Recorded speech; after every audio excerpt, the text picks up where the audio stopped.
Hey everybody, welcome to Football Night New York Living Room Edition. Jonas Schwartz, happy to be joined by Bart Scott, Jeane Coakley, and Ralph Vacchiano. And certainly it's been quite the week for everybody in this country as social issues and racial injustice, quite frankly, has dominated all of our lives in a way, well, I shouldn't say what I was about to say. It's dominated my life more in a way than I am used to, but not other people who are involved with this taping.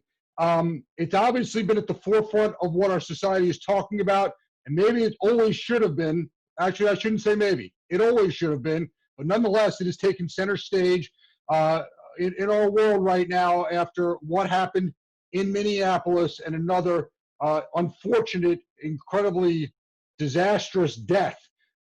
So, Jeane, let me bring you in on this. The NFL basically tried to issue a statement, and when the NFLs have tried to address these issues in the past, they end up trying to say, I think, what they think is the right thing, but nobody seems to buy it or feel it's the right thing themselves.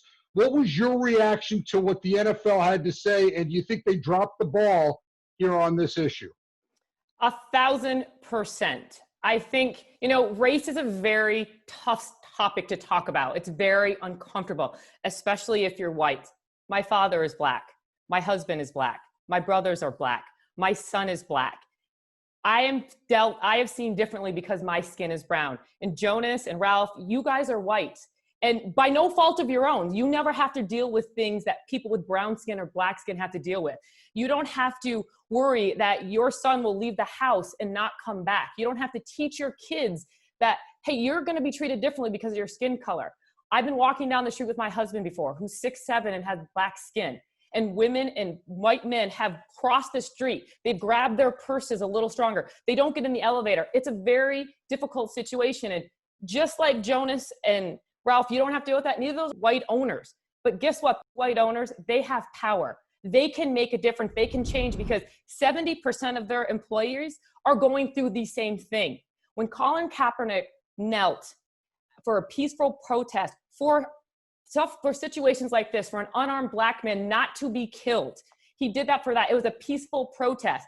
What did they do? They blackballed him. They put fines out. They could have had an honest conversation. They could have changed it. It's hard to change, and it's hard to make changes. And like I said, race is a very tough topic, but they have that power, and they did not do anything. I'm hoping this is changing now. I'm hoping they're seeing that they can change it. Bart, you can speak a lot differently on this with me. Yeah. You understand. You've played in the game. Yeah, because sports has always been at the forefront of social change, right? So it's been the integration, and it's really – sports and being a part of a team erase some of those lines. It allows you to get access to people that you normally wouldn't have access to. And then the stereotypes and the walls and the barriers that we put up because we haven't had exposure to each other are erased. Well, in society, you don't get that same opportunity to really see somebody for who they are. So sports has always been at the forefront because ever since Jackie Robinson integrated, MLB, and you think about, all the great athletes that have come since then, it has allowed the African-American to have a voice and a platform.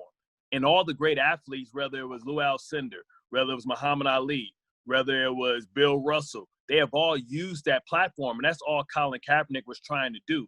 We understand that it made it uncomfortable for people when they were trying to get away from their problems, their issues, their family life, their work, and just enjoy a football game. Unfortunately, I'm not here just for your entertainment. And much like Jalen Rose said, we wish that people that didn't look like us cared about us as much as they care about our culture, because you can't just cherry pick what you like about it and not be able to really empathize about what we have to deal with. Because I go from being the entertainment to being the suspect on my way home. And nobody can understand that, because as an athlete and as an African-American athlete, we're taught that the way to get out and to get away from these situations where you can potentially lose your life or be abused or be vilified by the police in your neighborhood is to move out the neighborhood and to take all the people that you care about with you. But in my experiences, driving home after a game where maybe those same cops are cheering for me, when I'm driving home and I'm in a fancy car and I'm in the neighborhood that they think that I don't belong in, I go from the entertainment to the suspect. And I can tell you so many times in New York where I've gotten pulled over and they ask for my registration, they ask for my license, and I give it to them. Then they come back and ask me, whose car is it? Well, sir, I just gave you registration and my license.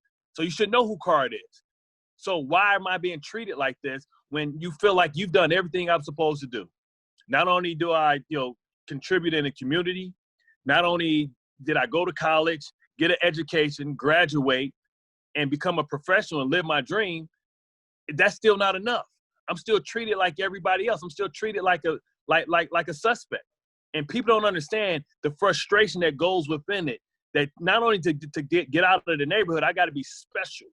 I got to be one of the 1%ers. But then I still don't get my respect as a man for my accomplishments. And it's frustrating. And you're seeing it boil over because we don't have the distraction, right? We don't have the game.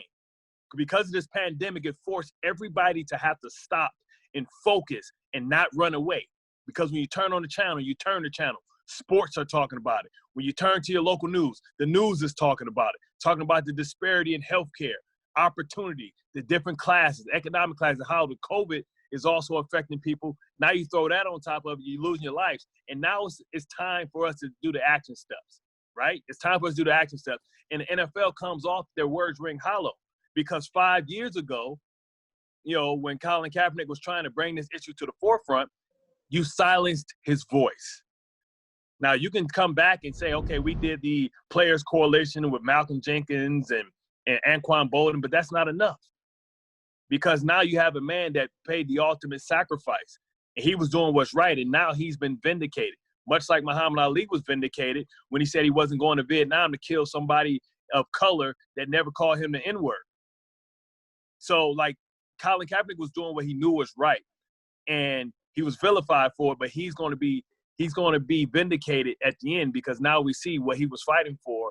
Our conversation about the NFL's role in this issue and what the NFL can do going forward continues Sunday night at 5:30 p.m.